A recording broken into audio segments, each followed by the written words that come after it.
So that's Union Home Minister Amit Shah talking about Narendra Modi government's policies. He spoke of Operation Sindoor, he spoke of Operation Mahadev, he spoke of the tactics adopted by the Narendra Modi government to deal with the situation in Jammu and Kashmir. And then, of course, there was a lesson in history.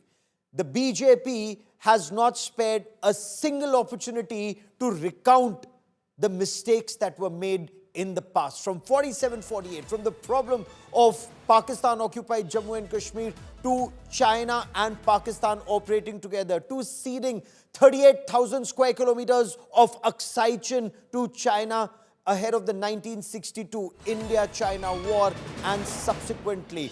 But big statement. So it's curtains now on the Sindoor debate. The government emphatically making the point that India achieved all the goals of Operation Sindoor. Why Operation Sindoor was mounted? Of course, the opposition walked out in midst of the Union Home Minister's address in the upper house. Now, what were the objectives of Operation Sindoor? It was to teach Pakistan state-sponsored radical Islamist terror a lesson and target the 9 terror bases, and the first time ever Muridke and Bahawalpur, the headquarters of Lashkar-e-Taiba and Jaish-e-Mohammad, were bombed by the Indian Air Force. That never been done before. The Indian Army acquired 7 targets in Pakistan-occupied Jammu and Kashmir and in Pakistan's Punjab province. Now, Pakistan was told India does not want to escalate.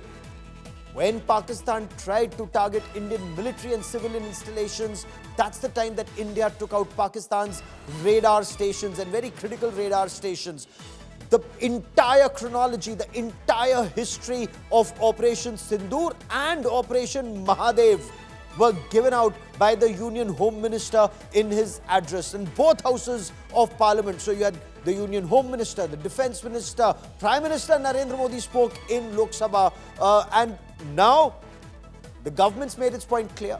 The government insists it didn't buckle under pressure. There was no US pressure for a ceasefire. Repeatedly, this is a point that's being made by the Home Minister, Defence Minister and the External Affairs Minister. The External Affairs Minister in Rajya Sabha also made this very emphatic point. He, of course, hit out at what he called were China gurus, those who were telling India's longest serving ambassador to China about China and Pakistan coming together, and he, tongue firmly in cheek, said he hadn't learnt his diplomacy or foreign policy while going secretly for meetings in China or for the Olympic Games in China. So barbs exchanged between the government and the opposition, but the point that government of India made, initially the aim was to hit out at terrorists. Then when Pakistan tried to strike military installations, that's the time India went and hit 11 Pakistani air bases